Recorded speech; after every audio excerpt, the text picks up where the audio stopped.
Hello student, स्वागत है आप सभी का एक बार फिर से हमारे इस ऑफिशियल यूट्यूब चैनल में जिसका नाम है एसओएल सॉल्यूशन। मैं चंदन कुमार हाजिर हूँ आप सभी के सामने अपनी एक और नई वीडियो के साथ। सो गाइस, आज की नई वीडियो हमने आप लोगों के लिए इसलिए बनाई है क्योंकि बहुत सारे स्टूडेंट्स ऐसे हैं जो बीए प्रोग्राम के स्टूडेंट्स हैं और सेकेंड सेमेस्टर में, उन सभी को अपना पॉलिटिकल साइंस का जिसका सब्जेक्ट कोड आपकी स्क्रीन पर शो हो रहा है, इसका असाइनमेंट सबमिट करना है। बट बहुत सारे स्टूडेंट्स ऐसे हैं जिन्हें इनके कुछ क्वेश्चन है ऐसे हैं जो सेपरेटली, क्योंकि आप सबको पता है सिर्फ 2 क्वेश्चन ही करने हैं, तो लगभग आपको 16 से 17 पेज लिखने हैं इसके, तो आप लोगों को लॉन्ग आंसर नहीं मिल रहा है। बहुत सारे स्टूडेंट्स कमेंट्स कर रहे थे, इंस्टाग्राम पर अपनी क्वेरीज को शेयर कर रहे थे कि सर इस क्वेश्चन का आंसर बता दीजिए। सो गाइस, आप लोगों की ऑन डिमांड पर थर्ड क्वेश्चन जो है भारतीय संविधान की मूल विशेषता, इसके आंसर्स आपको आज के इस नई वीडियो में मिलने वाले हैं। कंप्लीट आंसर है, लेकिन आपको किस तरीके से लिखना है इस कंप्लीट वीडियो में मैंने आप लोगों के लिए बताया है। तो चलिए गाइस, ज्यादा देर ना करते हुए आज की अपनी इस वीडियो को हम स्टार्ट करते हैं। सबसे पहले आप लोगों को ये क्वेश्चन समझना है। आपसे प्रश्न में क्या पूछा गया है? प्रश्न में पूछा गया है कि जो इंडियन कॉन्स्टिट्यूशन है यानी भारत का जो संविधान है, उसके जो फीचर्स पूछे गए यानी उसकी क्या खासियतें हैं, क्या विशेषता है, तो आपको इन सभी के बारे में बताना है। चलिए गाइस, एज ऑलवेज किसी भी क्वेश्चन को स्टार्ट करने से पहले आपको उसका सबसे पहले परिचय यानी इंट्रोडक्शन लिखना होता है। और यहाँ पर हम इस क्वेश्चन के इंट्रोडक्शन की बात करेंगे, तो यहाँ पर भारतीय संविधान की विशेषता के बारे में बात क्वेश्चन पूछी गई है आपसे। तो यहाँ पर आपको सबसे पहले संविधान के बारे में बताना है कि संविधान क्या है। तो संविधान के बारे में हम सिंपली बताएंगे कि संविधान जो है किसी भी देश का एक मौलिक जो कानून होता है। क्या होता है? कानून होता है। यानी अगर हम बात करें कि उस देश की जो सरकारें वो किस तरीके से काम करेगी, किस तरीके से उस देश में न्याय व्यवस्था होगी और किस तरीके से उस देश की शासन व्यवस्था चलाई जाएगी, इन सभी बातों का निर्धारण उस देश के संविधान से ही होता है। और यहाँ पर अगर हम बात करते हैं कि संविधान क्या है, तो संविधान एक लिखित दस्तावेज होता है जिसके अंदर किसी भी देश के नियम या उपनियम लिखे होते हैं। यहाँ पर बात करेंगे, क्वेश्चन में आया था आपका भारतीय संविधान की विशेषता, तो हमें भारतीय संविधान के प्रोस्पेक्टिव में ही बताना है। यहाँ पर बताना है कि जो सरकार है उन्होंने नागरिकों के बीच में सामंजस्य बनाने के लिए, सरकार और नागरिकों के बीच में सामंजस्य बनाने के लिए एक ऐसी पुस्तक का निर्माण किया गया है जिसका नाम है संविधान। संविधान मौलिक रूप से कानून की किताब है और इससे नागरिक और सरकार के बीच में सामंजस्य स्थापित करने की कोशिश की गई है। अगर हम भारत के संविधान के बारे में बात करें वर्तमान समय में, तो 465 अनुच्छेद, 25 भाग और 12 अनुसूचियां शामिल हैं। परंतु ऐसा आज जो हमारे पास में संविधान है, जब बना था उसमें थोड़ी भिन्नता थी। पहले जब संविधान बना था, अगर हम बात करें तो संविधान 26 जनवरी 1950 को लागू हुआ और उस समय 395 अनुच्छेद थे। लेकिन अब हम अनुच्छेद की बात करते हैं तो कितने अनुच्छेद हो गए? अब हो गए 465। दूसरी बात, कितनी अनुसूचियां थी? पहले थी 8 अनुसूचियां, अब कितनी हो गई है? 22 अनुसूचियां। पहले कितने हिस्से थे यानी कितने भाग थे? पहले 22 भाग थे, तो अब कितने भाग हो गए? अब 25 भाग हो गए। तो ये भारतीय संविधान ने अगर हम देखें तो लगभग 70 वर्ष बाद इतना सफर किया है और भारतीय संविधान को और आगे भी बढ़ाया गया है। विश्व का सबसे विस्तृत संविधान में से एक है भारत का संविधान। अगर हम बात करें वर्तमान समय में भारत का संविधान का जो अनुच्छेद जो है 465, जो कि अगर हम देखें 25 भाग और 12 अनुसूचियां शामिल है, और ये समय समय पर भारतीय संविधान में कई संशोधनों के कारण पॉसिबल हो पाया है। क्योंकि जब भारत का संविधान बना था 1950 में, तो वो उस समय की परिस्थिति के अनुकूल बना था। लेकिन आज जो है 2021 है, तो आज हमारी पहले से अब की परिस्थितियां बहुत बदल चुकी है। उस परिस्थिति को दोबारा से उस तरीके से स्थापित करने के लिए हमें इतने संशोधन करने पड़ गए। अब बात करेंगे भारतीय संविधान की मुख्य विशेषता, यानी भारतीय संविधान की क्या क्या विशेषताएं हैं, क्या क्या विशेषता नहीं है। तो भारत की बात करें तो भारत अगर हम देखें तो भारतीय संविधान में डायरेक्टली कहा गया है कि भाई भारत जो है वो एक संघवादी देश है। कैसा देश है? संघवादी। इसमें केंद्र शासित प्रदेश और राज्य दोनों शामिल है और साथ ही साथ दोनों के लिए एकीकृत संविधान है, दोनों के लिए एक ही संविधान है। अमेरिका के लिए अमेरिका की तरह इस तरीके से नहीं है कि भाई जो पूरे के पूरे अमेरिका का एक संविधान हो गया और बाकी प्रत्येक देशों का अलग संविधान हो गया। ऐसा नहीं है, हमारे देश में एकल संविधान है और सीधी सी बात है, अगर संविधान में कुछ परिवर्तन करना भी होगा तो वो जो भारत की जो संसद है सिर्फ वही परिवर्तन कर सकती है। इसके अलावा यानी अमेंडमेंट यानी संशोधन की बात कर रहा हूँ मैं, वो सिर्फ भारत की संसद ही कर सकती है। संसद ही नए राज्यों का गठन कर सकती है, संसद ही किसी पुराने राज्य को खत्म कर सकती है, संसद ही किसी राज्य की सीमा को बढ़ा सकती है, संसद ही जो भारतीय संविधान में संशोधन भी कर सकती है। अब आपको इसमें यह भी लिखना है कि भाई भारतीय संविधान जो है इसके स्रोत क्या है। तो अगर हम बात करें तो भारतीय संविधान में कई देशों से बहुत सारी चीज़ें ली गई है। जैसे 5 देश आपको मूल्य याद रखने जो आपकी एनसीईआरटी बोलती है, जैसे ब्रिटेन के संविधान से, अमेरिका के संविधान से, ब्रिटेन के संविधान से, अमेरिका के संविधान से, आयरलैंड के संविधान से, इसके बाद में आपका जर्मनी के संविधान से, ऑस्ट्रेलिया के संविधान से। 5 तो ये हो गए। इसके साथ साथ अगर हम बात करते हैं ऑस्ट्रेलिया के संविधान से, वहाँ से भी हमने लिया है, और इसके साथ साथ हमने और भी देशों के संविधान से कुछ ना कुछ चीज़ें ली गई है। तो ये सभी के सभी एक तो दूसरे देशों के संविधान से हमने चीज़ें ली हैं। दूसरी चीज़ 1900 अधिनियम जो 1935 था, जो ब्रिटेन सरकार की ओर से आया था, उसमें से भी हमने लिया है। और बहुत सारी चीज़ें हमने क्या किया कि भाई 1920 यानी 1928 में जो अधिकारों का घोषणा पत्र मांगा गया था, उसके अंदर से भी काफ़ी सारी चीज़ें शामिल की गई है। अब हम एक एक करके बात करेंगे भारतीय संविधान के बारे में कि भाई भारतीय संविधान जो है उसकी क्या क्या विशेषता है। तो सबसे पहला आप पॉइंट देख रहे हो भारतीय संविधान के बारे में, यहाँ पर इसमें लिखा हुआ है कठोर और लचीला। तो भारतीय संविधान कठोर भी है और लचीला भी है, यानी भारत के अंदर जो संशोधन प्रणाली की बात हो रही है, इसमें सबसे फर्स्ट पॉइंट है आपको इस तरीके से लिखना है कि भाई भारतीय संविधान में संशोधन प्रणाली मौजूद है। मैंने इसलिए आपको बोला क्योंकि बेस्ट आंसर आपको किसी भी बुक में नहीं मिलेगा। आप कितने भी बुक छान लो, कितना भी कुछ कर लो, आपको अच्छा आंसर नहीं मिलेगा। अच्छा आंसर आपको कई सारी चीज़ें एक साथ मिलाकर लिखने में बनेगी, और वही चीज़ मैं आप लोगों के लिए लेकर आया हूँ। बहुत सारा डाटा लेकर आया हूँ आज की इस वीडियो में, जो आपको लिखते जाना है और आपको बहुत ही अच्छे मार्क्स मिलने वाले हैं इस सब्जेक्ट में, आप निश्चिंत रहिए। तो भारतीय संविधान कैसा है? कठोर भी है और दूसरा लचीला भी है। कठोर संविधान कैसे है भारतीय, और लचीला संविधान कैसे, जरा इसके बारे में बात कर लेते हैं। तो भाई भारतीय संविधान में 3 तरीके से संशोधन किया जा सकता है, 3 तरीके से भारतीय संविधान में परिवर्तन किया जाता है, जिसे इंग्लिश में हम अमेंडमेंट कहते हैं। 3 प्रकार से। सबसे पहला संशोधन होता है ऐसे संशोधन जो सामान्य बहुमत के आधार पे होते हैं। दूसरे संशोधन ऐसे होते हैं जिन्हें विशेष बहुमत के आधार की आवश्यकता होती है, और तीसरे संशोधन वे होते हैं जिन्हें अगर हम बात करें विशेष बहुमत के साथ साथ राज्य की आदि विधेयकों की भी आवश्यकता पड़ती है। किस तरीके से लिखना है अब आप ये सोचेंगे, आपको मैं जरा जैसे कि इसमें बताया गया है ठीक इसी प्रकार से आप लोगों को लिखना है कि जो भारतीय संविधान है उसके अंदर अगर हम देखें कि बहुत सारी चीज़ें ऐसी हैं जिसके अंदर हम परिवर्तन अगर करते हैं तो हमें 2 तरीके के संविधान के अंदर फीचर्स दिखाई देते हैं। जैसे हमारा संविधान कई मायनों में हमें बहुत ही ज़्यादा लचीला भी दिखाई देता है और बहुत ज़्यादा कठोर भी। कठोर क्यों दिखाई देता है यहाँ पर ज़रा मैं आपको बता दूँ कि भाई भारतीय संविधान में 3 तरीके से 3 श्रेणियों में रखा गया है जिसमें संसद संविधान में संशोधन कर सकती है। पहला साधारण बहुमत के आधार पर, दूसरा वे जिन्हें विशेष बहुमत की आवश्यकता पड़ती है। विशेष बहुमत का मतलब क्या होता है? 2/3 बहुमत, यानी जो सामान्य बहुमत होता है जिसे साधारण बहुमत बोलते हैं उसे आधे से एक ज़्यादा, और विशेष बहुमत जो है उसमें 2/3 बहुमत की आवश्यकता पड़ती है। और कुछ ऐसे भी संशोधन है अगर उन्हें करना है आपको भारतीय संविधान में, कुछ ऐसे भी अनुच्छेद हैं जिसमें क्या है विशेष बहुमत तो चाहिए और कम से कम राज्य की आदि विधानमंडलों की भी अनुमति आवश्यक है।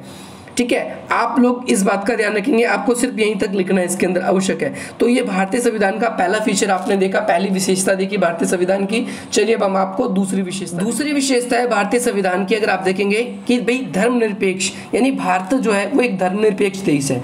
तो भाई ये भी भारतीय संविधान की एक बहुत ही बड़ी खूबसूरती है जो भारत को एक धर्मनिरपेक्ष राज्य बनाता है। अब आप बोलेंगे सर इसको लिखना कैसे, यहाँ पर तो आपने 3 लाइन में खत्म कर दिया। जी नहीं, यहाँ पर सिर्फ मैंने इस हेडिंग को इसलिए बनाया बस आपको सिर्फ इस हेडिंग को एक्सप्लेन करने के लिए।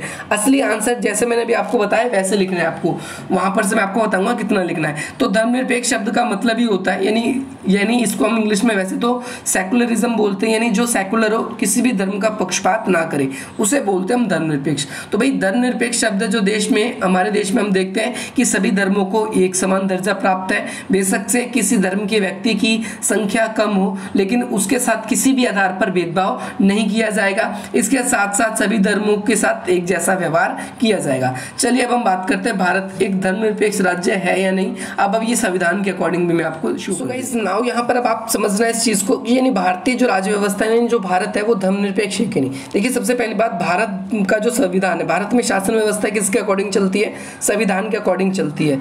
और भारत कोई भी धर्मतंत्रवादी देश नहीं है, यानी भारत के संविधान में किसी भी धर्म से, चाहे हिंदू धर्म हो, चाहे मुस्लिम धर्म हो, चाहे सिख धर्म हो, चाहे ईसाई धर्म हो, कोई भी ऐसा नियम रिलीजियस बुक से नहीं लिया गया है। और ना ही हमारे देश के जो प्रधानमंत्री हैं या जो हमारे देश के राष्ट्रपति या किसी भी पद के जो व्यक्ति है उनके लिए कोई धार्मिक शिक्षा का प्रावधान किया गया हो। तो यहाँ पर हम क्या देखते हैं, यहाँ पर देखते हैं भारत जो है वो धर्मतंत्रवादी देश नहीं है, बल्कि यहाँ पर हमें क्या है कि बहुत से ऐसे देश दुनिया में दिखाई देते हैं, जैसे पाकिस्तान है हमें ये दिखाई देता है। पाकिस्तान को छोड़ दें हम तो दूसरे और भी देश ऐसे हैं जहाँ पर क्या है, वहाँ पर हमें कुछ चीज़ें, कुछ ऐसी फीचर्स दिखाई देती है। मैं आपको शो कर देता हूँ, आपको क्लियर हो जाएगा। जैसे आप देखो कि दुनिया में जैसे पाकिस्तान हो गए, ईरान हो गए, सऊदी अरेबिया हो गया, इन्हें मजहबी देश कहा जाता है, यानी क्योंकि इन देश के जो नियम है, कायदे कानून है, जो संविधान है इन देश का, उन देश में किसी न किसी धार्मिक पुस्तक के आधार पे नियम कायदे कानून बनाए गए और इस वजह से उनका देश जो है धर्मनिरपेक्ष नहीं है, बाकी लोगों के साथ भेदभाव है। लेकिन हमारा देश ऐसा नहीं है, पहली बात आपको ये क्लियर करनी है।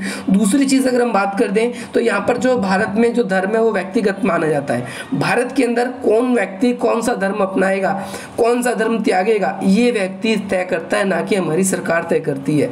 हमारे देश के अंदर हमारी जो सरकार है उनका कोई भी राजधर्म नहीं है, यानी सरकार किसी भी धर्म को संरक्षण नहीं देती। अगर हम देखें अमेरिका की संविधान की परिभाषा जो कि एक सटीक बैठती है कि राज्य कभी भी धर्म के मामलों में हस्तक्षेप नहीं करेगा और राज्य कभी धर्म के मामले में हस्तक्षेप नहीं करेगा, कभी धर्म राज्य के मामले में हस्तक्षेप नहीं करेगा। तो राजनीति और जो धर्म है ये एक दूसरे से अलग रखने की पूरी कोशिश की गई है भारत के संविधान में भी कि भाई, परंतु कई बार चुनाव में हमें ऐसा देखने को नहीं मिलता। ओके, इसके साथ साथ अगर हम बात करते हैं भारत एक धर्मनिरपेक्ष राज्य है कि नहीं, तो भारत के अंदर आप सबको पता है कि भाई एक हमारे पास में अधिकार है जो कि अनुच्छेद 25 से लेकर 28 तक है। जी हाँ, जिसे हम क्या बोलते हैं, धार्मिक स्वतंत्रता का अधिकार बोलते हैं। तो धार्मिक स्वतंत्रता का जो अधिकार है वो हमें क्या बताता है, वो हमें ये बताता है कि जो भारत है, भारत में रहने वाला प्रत्येक व्यक्ति है वो किसी भी धर्म को अपना सकता है, किसी भी धर्म से जुड़े हुए धार्मिक स्थल बना सकता है, अपने देवी देवताओं की उपासना कर सकता है, अपने धर्म का प्रचार प्रसार कर सकता है। उसके लिए सरकार किसी भी प्रकार का उस पर प्रतिबंध नहीं लगाएगी। इसके बारे में यहाँ पर बताया गया है डिटेल वाइज, यहाँ पर जो मैंने आपको चीज़ें बताई। तो आप यहाँ पर स्क्रीनशॉट ले लेंगे, इसको अच्छी तरीके से लिख लेंगे। आई होप आपको एक क्लियर हो गया होगा कि भारत एक धर्मनिरपेक्ष देश है नहीं। दो फीचर, दो पॉइंट मैंने आप लोगों को बता दिए भारतीय संविधान की विशेषता के अंदर। चलिए अब अगले पॉइंट पे मूव करते हैं। थर्ड पॉइंट है, थर्ड फीचर है, अगर हम बात करें भारतीय संविधान का तो इसके अंदर क्या है, इसके अंदर है भारतीय संविधान का थर्ड फीचर कि भाई भारत क्या है, एक संघवादी देश है। संघवाद का मतलब क्या होता है, सबसे पहली बात आप लोगों को ध्यान रखना है, संघवाद को इंग्लिश में फेडरेशन कहते हैं और इसका मतलब होता है दो स्तर पे शासन। कितने स्तर पे शासन, दो स्तर पे। संघवाद का मतलब है दो स्तर पे शासन, एक है सेंट्रल केंद्र स्तर पर और दूसरा है राज्य स्तर पर, स्टेट स्तर पे। अमेरिका में भी संघवाद है, स्विट्जरलैंड में भी संघवाद है, कनाडा में भी संघवाद है, ऑस्ट्रेलिया में भी संघवाद है, जर्मनी में भी संघवाद है और ठीक इसी प्रकार से भारत में भी संघवाद है। तो हम क्या देखते हैं यहाँ पर कि भाई बहुत से देशों में संघवाद है, लेकिन भारत के संविधान का जो संघवाद है हमें तो उसकी बात करनी है। तो भाई भारत के अंदर क्या किया गया है कि भाई भारत एक देश है, उसने अपने आप को कई भागों में विभाजित किया है और इसके बाद में दो स्तरों पर शासन किया जाता है भारत के अंदर। कौन कौन से स्तर पर किया जाता है, पहला केंद्र स्तर पर किया जाता है और नंबर दो, दूसरे नंबर भी बात कर दें तो हम दूसरा राज्य स्तर पे शासन किया जाता है। आई होप आप लोगों को ये भी क्लियर हो गया होगा अच्छी तरीके से कि भाई भारत जो है वो एक संघवादी देश है जहां पर दो स्तर पे शासन किया जाता है। और ना केवल शासन की बात है ये, बल्कि इसमें हमने देखा है कि भाई दोनों के लिए पावर्स का डिस्ट्रीब्यूशन भी किया गया है, जो आगे मैं बात करने वाला हूँ आप लोगों को। देखिए गाइस, आप सभी को पता है, मैं आप लोगों को क्लियर करा दूं, ये जो पॉइंट है ये दो में आपको लिखने, एक तो लिखित संविधान का भी मौका आएगा, अभी आपको अगला पॉइंट मिलेगा, उसके लिए भी आप लोगों के लिए इंपॉर्टेंट है और ये इसके लिए भी है। हमारे यहाँ पर आपने देखा शासन दो तरीके से होता है, एक केंद्र स्तर से होता है, एक राज्य स्तर से। आपके मन में ये क्वेश्चन आ सकता है, क्या सर कभी विवाद नहीं हो सकता इन दोनों के बीच में कि नहीं मेरा कानून होगा, नहीं मेरा कानून होगा, या मैं ऐसा करूंगा, मैं ऐसा करूंगा। भाई इसीलिए यहाँ पर दोनों के बीच में, ना केंद्र के बीच में, सेंट्रल के बीच में और ना ही स्टेट के बीच में कोई भी विवाद ना हो, इसके लिए इसको दो भागों में विभाजित किया है। पहली बात तो हम देखें, वैसे तो 3 भाग हैं मेजरली, पर 2 भाग आपको पहले समझने हैं। पहला है संघ सूची। संघ सूची में कितने विषय हैं? अब इसकी संख्या बढ़ चुकी है, लेकिन आपको ध्यान रखना है, अगर आपको कोई नया डाटा नहीं मिलता तो आप लोगों को 97 नहीं लिखना है। संघ सूची में कितने विषय शामिल हैं? 97 विषय शामिल हैं। इसमें कौन कौन से विषय हैं? जैसे प्रतिरक्षा, विदेशी मामले, रेलवे, व्यापार, बीमा, डाक, मुद्रा, टेलीफोन, संचार, इस तरीके के बातें शामिल है। और इस पे कानून केवल कौन बनाएगी? संसद ही बनाएगी, यानी सेंट्रल गवर्नमेंट ही बनाएगी, सिर्फ और सिर्फ इस पे। ये संघ सूची में शामिल है। दूसरी ये राज्य सूची। राज्य सूची में कितने विषय शामिल है? 66 विषय शामिल है। इसमें पुलिस, जेल, न्याय व्यवस्था, इसके साथ साथ स्वास्थ्य व्यवस्था, चिकित्सा, स्थानीय सरकारें, इस पे कानून कौन बनाएगा? राज्य सूची में, तो राज्य सरकारें बनाएंगी। इसके अलावा तीसरी सूची भी हमारे यहाँ पर बनाई गई है, जिसे हम बोलते हैं समवर्ती सूची। क्या बोलते हैं हम? समवर्ती सूची। समवर्ती सूची किसे कहते हैं? आपको ये ध्यान रखना है। समवर्ती सूची में 47 विषय, इसमें केंद्र सरकार भी बना सकती है और राज्य सरकार। परंतु अगर एक ही विषय पे दोनों सरकारों ने कानून बनाया तो क्या हो जाएगा? सिर्फ केंद्र सरकार का माना जाएगा, राज्य सरकार का नहीं माना जाएगा। आई होप आपको ये क्लियर हो गया होगा। अब इसके साथ साथ आप लोगों को ये पूरा का पूरा नोट करना है। इसके बाद अगले फीचर्स पे आती है एकीकृत नागरिकता। एकीकृत नागरिकता क्या है जरा आपको समझना है। एकल नागरिकता भी बोलते हैं इसे। एकीकृत नागरिकता का मतलब सिंपल सा है कि भाई भारत का जो व्यक्ति है, यानी भारतीय संविधान जो है वो व्यक्तियों को एकीकृत नागरिकता देता है, यानी एक ही नागरिकता है स्टेट्स के लिए भी और सेंट्रल गवर्नमेंट के लिए भी। अमेरिका ऐसा नहीं करता। अमेरिका अपने नागरिकों को 2 नागरिकता देता है। ठीक इसी प्रकार से जो यूरोपियन संघ है वो भी यूरोप के नागरिकों को 2 नागरिकता देता है, एक पूरे यूरोप की नागरिकता, दूसरा उसके देश की नागरिकता। परंतु भारत में ऐसा दोहरी नागरिकता का अभाव है। भारत में एक ही नागरिकता मिलती है, वो भी भारत की। प्रत्येक व्यक्ति को भारत में क्या एकीकृत नागरिकता प्राप्त है और इसमें राज्य और केंद्र के आधार पर अलग अलग नागरिकता का कोई भी प्रावधान नहीं दिया गया है। भारत के अंदर रहने वाला व्यक्ति बिना किसी वीजा पासपोर्ट के दूसरे राज्यों में ट्रैवल कर सकता है, इन इंडिया ट्रैवल कर सकता है। परंतु बहुत से स्टेट ऐसे हैं जहां पर आप लोग वहां की जो प्रॉपर्टी है डायरेक्टली परचेज नहीं कर सकते, उसके लिए बहुत सारे प्रोविजन है, उसके बारे में अभी हम बात नहीं करेंगे। अगला पॉइंट आप लोगों के लिए, अगला फीचर यहाँ पर ये आ जाता है एकीकृत और स्वतंत्र न्यायपालिका। तो भारत के संविधान का सबसे अच्छा फीचर ये है, और पूरे भारतीय संविधान की अगर किसी ने लाज बचा रखी है तो ये भारतीय जो न्यायपालिका है, यानी भारतीय जो सर्वोच्च न्यायालय, इसके बारे में बात करूंगा मैं यहाँ पर। आप सबको वैसे ये तो पता ही होगा कि जो भारत का जो संविधान है उसके तहत 4 प्रकार की न्यायपालिका को 4 वर्गों में 4 संरचना बनाई गई है। पहला सुप्रीम कोर्ट सबसे टॉप पे, फिर हाई कोर्ट है, फिर आपका 3rd नंबर पे डिस्ट्रिक्ट कोर्ट है, और फिर इसके बाद अधीनस्थ न्यायालय यानी माइनर कोर्ट है, सबसे नीचे वाली कोर्ट है। ठीक है, जिसे पंचायत वगैरह को हम इसके अंदर शामिल कई बार कर लेते हैं। तो यहाँ पर अगर हम देखेंगे सुप्रीम कोर्ट सबसे बड़ी न्यायालय, और जितने भी भारत के नीचे जितने भी न्यायालय है, जितनी भी, ये सारी की सारी जो है सुप्रीम कोर्ट के अंदर ही रहकर काम करती है। सुप्रीम कोर्ट के जितने भी फैसले आएंगे, यानी उच्चतम न्यायालय के जितने भी फैसले आएंगे वो सभी न्यायालय को मानने पड़ते हैं। और जो न्यायालय है उसके पास में बहुत सारी शक्तियाँ हैं, जैसे स्वतंत्र न्यायपालिका है हमारे यहाँ पर। कोई भी सरकार, केंद्र सरकार, राज्य सरकार, उसका कोई भी प्रत्यक्ष रूप से हमारे न्यायालय पर कंट्रोल नहीं है, पहली चीज तो ये। दूसरी चीज, हमारे न्यायालय जो है सरकार के तानाशाही रवैये, यानी कई बार सरकार द्वारा बनाए गए कानून जो कि जनता के हित के लिए नहीं होते, तो उस पर भी सरकार कई बार रोक लगा देती है। आई होप आपको ये भी क्लियर हो गया होगा। जैसे बहुत बार ऐसा हुआ है, हमने देखा है कि सरकार अपने अपने रूप से फैसले लेने की कोशिश करती है, चाहे वो मिनर्वा मिल केस हो, चाहे केशवानंदन भारती मुकदमा हो, चाहे वो गोलकनाथ ब्रदर्स का केस हो, या फिर वो SR या SR बम्बैया केस हो। तो हम बहुत सारी ऐसे केसों के बारे में हमने रीड कर रखा है। अगर नहीं पढ़ा है आप लोगों ने तो आपको जल्दी आप लोगों को ऐसी वीडियोस मिलने वाली है जो आपको कहीं नहीं मिलेगी, और आपको एक एक टॉपिक, एक एक चीज़ आपको क्लियर कराया जाएगा। इसके साथ साथ देखकर हम देखेंगे तो भारतीय संविधान का एक अच्छा फीचर ये है, इसमें मौलिक कर्तव्य भी हैं और मौलिक अधिकार भी हैं। दोनों के बारे में हम बात करेंगे। तो मौलिक कर्तव्य है, तो मौलिक कर्तव्य कब जोड़े गए? 42वें संविधान संशोधन में जोड़े गए। कब जोड़े गए? 1976 में जोड़े गए। अच्छा, पहले ये किस में शामिल था मौलिक कर्तव्य? तो ये राज्य के नीति निर्देशक तत्व में शामिल था।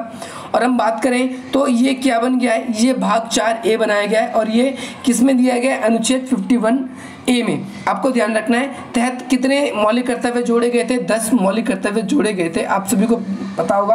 और प्रत्येक भारतीय नागरिकों को इन 10 के 10 मौलिक कर्तव्यों का निर्वहन करना आवश्यक है। इसके बाद में अगला है मौलिक अधिकार। अधिकार क्या है? देखो, आपको पता है भारतीय संविधान के जो भाग 3 यानी अनुच्छेद 12 से लेकर 35 तक, 12 से लेकर 35 तक मौलिक अधिकार चलेगा, और 35 से लेकर 35 से लेकर 51 तक आपका राज्य के नीति निर्देशक तत्व चलेगा और 51A में आपका आ जाएगा क्या, आपके 51A में आ जाएगा आपका मौलिक कर्तव्य। तो भारतीय संविधान में 6 मौलिक अधिकार दिए गए, कौन कौन से? समानता, स्वतंत्रता, न्याय, समानता, स्वतंत्रता, इसके बाद में शोषण के विरुद्ध अधिकार, इसके बाद में आपका चौथा अधिकार है धार्मिक स्वतंत्रता, अल्पसंख्यकों के शिक्षा एवं संस्कृति का अधिकार, और 5वां ये हो गया, और छठा हो गया आपका संवैधानिक उपचारों का अधिकार। समानता का अधिकार 14 से 18 अनुच्छेद, जो स्वतंत्रता का अधिकार है 19 से 22, शोषण के विरुद्ध अधिकार है 23 से 24 अनुच्छेद की बात कर रहा हूँ मैं यहाँ पर, धार्मिक स्वतंत्रता का 25 से 28, अल्पसंख्यकों की शिक्षा एवं संस्कृति का अधिकार 29 से 30, और आर्टिकल 32 जो है वो क्या है आपका संवैधानिक उपचारों का अधिकार। तो ये भी आपको आई होप क्लियर हो गया होगा। इसके साथ साथ भारतीय संविधान में एक और खासियत है सार्वभौमिक वयस्क मताधिकार। इसका मतलब यह है कि प्रत्येक वे व्यक्ति जो 18 वर्ष का है, भारतीय नागरिक है, मतदाता सूची में उसका नाम दर्ज है और उसके पास में मतदाता सूची में नाम दर्ज है, चाहे उसके पास उसका वोटर ID कार्ड है या नहीं, अगर उसके पास कोई भी फोटो प्रूफ है और मतदाता सूची में उसका नाम दर्ज है, तो बिना किसी भेदभाव के, चाहे महिला पुरुष, ट्रांसजेंडर हो, ठीक है, किसी जाति का हो, किसी धर्म का हो, किसी संप्रदाय का हो, उसको वोट देने का पूरा अधिकार है। जिस भी क्षेत्र में उसका मतदाता सूची में नाम दर्ज होगा, मतदाता क्षेत्र में नाम दर्ज होगा, वहाँ पर उसको वोट देने का पूरा अधिकार प्राप्त है। इसके साथ साथ आपातकाल के प्रावधान भी है, ये बहुत इंपॉर्टेंट है। देश की संप्रभुता, एकता और सुरक्षा अखंडता को बनाए रखने के लिए हमने क्या किया है कि भाई राष्ट्रपति ने कुछ खास कदम उठाने के राष्ट्रपति को अधिकार दिए गए, जिसे जैसे राष्ट्रपति कई बार क्या करता है, आपातकाल की घोषणा कर देता है। ऐसा कभी हुआ है जो पूरे संपूर्ण देश में आपातकाल लगाया गया? जी हाँ, आप लोगों को पता होगा जून 1975, महीना याद होगा 25-26 जून के लगभग में, आपका जून 1975 में क्या किया गया था कि भाई पूरे देश में संपूर्ण लॉकडाउन, संपूर्ण क्या है, आपातकाल लगाया गया था। लॉकडाउन भी लग सकता है, अभी एक नया फीचर है, अब ये भी ध्यान रखना, मोदी जी लगा देते हैं, कोरोना वायरस बढ़ता है, लॉकडाउन भी बढ़ता है, ठीक है। तो ये है, और कई बार हम देखेंगे तो इस आपातकाल के दौरान में आपको आपातकाल के फीचर्स के बारे में जानना हो तो 352 अनुच्छेद है, 358 अनुच्छेद है और 360 अनुच्छेद है।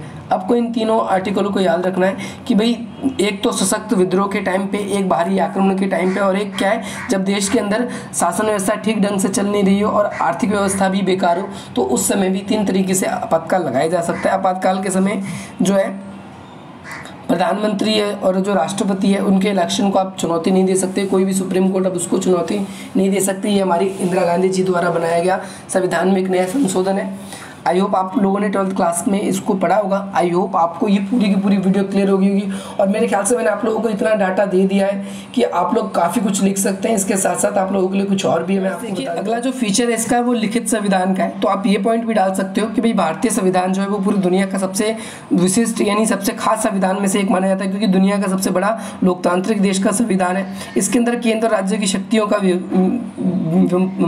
समझौता की विभाजन किया गया है और साथ ही साथ इसमें स्पष्ट रूप से छोटी से छोटी और बड़ी से बड़ी बातें लिखी गई है ताकि किसी भी बात पर लेकर विवाद ना हो जाए। इसका दूसरा पॉइंट आप बनाना चाहो तो ये बना सकते हो संविधान की सर्वोच्चता। संविधान की सर्वोच्चता का मतलब क्या है, जरा आप इसको भी समझ लीजिए। यानी भारतीय संविधान जो है वो सर्वोच्च है। भारतीय संविधान से बड़ा कोई भी नियम, कोई सा सरकार, कोई सी कायदे कानून कुछ भी नहीं है। यानी ना केंद्र सरकार बड़ी है, ना राज्य सरकार बड़ी है, ना न्यायालय बड़ी है, ना ही संसद बड़ी है, ना ही कार्यपालिका, कुछ भी नहीं बड़ा। सबसे बड़ा संविधान है। संविधान के अनुरूप रहकर ही सभी शासन के अंगों को काम करना है। संविधान को, भारतीय संविधान में एक स्पेशल फीचर ये भी दिया गया है कि भारतीय संविधान पूरी तरीके से कभी बदला नहीं जा सकता, लेकिन इसमें परिवर्तन किए जा सकते हैं। यानी भविष्य में कभी भी अगर हमारे संविधान बदलने की बात आती है, जैसे यूरोप, आपने सुना होगा यूरोप में कई देशों के संविधान बदले गए। इसके साथ साथ जो सोवियत संघ, जो अब रूस है, उसका सन 1917 से लेकर 1991 तक 4 बार संविधान बदला जा चुका है, क्योंकि वहाँ पर संविधान बदलने का डायरेक्टली प्रोविजन था, ना कि संविधान में संशोधन करने का। आई होप आपको ये भी क्लियर हो गया होगा। इसके साथ साथ सर्वोच्चता वाला पॉइंट मैंने आपको बता दिया। अच्छा, आप लिखना चाहो तो ये भी लिख सकते हो भाई भारतीय संविधान के अंदर वैध शासन प्रणाली का ब्यौरा दिया हुआ है। यानी भारत के अंदर कोई भी शासन व्यवस्था बिना चुनाव के कोई भी अपॉइंट नहीं किया जा सकता। ध्यान रखना है, अगर उस व्यक्ति का चुनाव नहीं हुआ है तो वो आपके शासन में आपके प्रतिनिधि के रूप में नहीं खड़ा हो सकता। हालांकि राष्ट्रपति के पास में कुछ विशेष शक्तियां होती है, जिसे वो राज्यसभा और लोकसभा में कुछ सदस्यों को मनोनीत करता है। इसे राज्यसभा में 2 सदस्यों को मनोनीत करता है और लोकसभा में 12 सदस्यों को मनोनीत करता है। क्यों करता है मनोनीत? क्योंकि इन्होंने देश दुनिया में भारत का नाम, गौरव ऊंचा उठाया होता है, इसीलिए इनको मनोनीत किया जाता है। आई होप आपको क्लियर हो गया होगा। ओके, तो ये क्लियर हो गया, ये भी आपको मैंने बता दिया था। इसके साथ साथ आप लोगों को दोहरी नागरिकता के बारे में नहीं है हमारे देश में, मैंने बता दिया था एकल नागरिकता है। लिखित संविधान है, जटिल संविधान है, संशोधन प्रणाली के बारे में ये भी बता दिया था। इसके बाद में ये हो गया आपका क्या नाम है धर्मनिरपेक्षता के बारे में, और फीचर्स जो थे मैंने वहाँ पर आप लोगों के लिए बता दिए। आई होप आप लोगों को ये वीडियो पसंद आएगी। थोड़ी वीडियो लॉन्ग है लेकिन अधिक से अधिक मिनटों तक शेयर करिए, क्योंकि इसी प्रकार की इंटरेस्टिंग वीडियोस आप लोगों को हमारे चैनल पर मिलती रहेगी। अभी आप ग्रेजुएशन कर रहे हो लेकिन आगे आप मास्टर्स भी करोगे तो भी हमारा चैनल जो है आप लोगों को लगातार आपकी स्टडीज़ में सपोर्ट करता है। So guys stay tune, subscribe कर लीजिए, अधिक से अधिक मिनटों तक शेयर कर लीजिए, और हमारी वीडियो को अगर आप चाहते हैं स्पेशल फीचर्स ज्वाइन करने के लिए तो ज्वाइन बटन भी क्लिक कर सकते हैं, और वहाँ से आप लोगों को कुछ स्पेशल क्लासेस है वो भी आप लोगों को प्रोवाइड कराई जाएगी जो नॉर्मल स्टूडेंट्स को यूट्यूब पे नहीं मिलती। चलिए गाइस, मिलते हैं आपसे अपनी अगली वीडियो में। जय हिंद, जय भारत।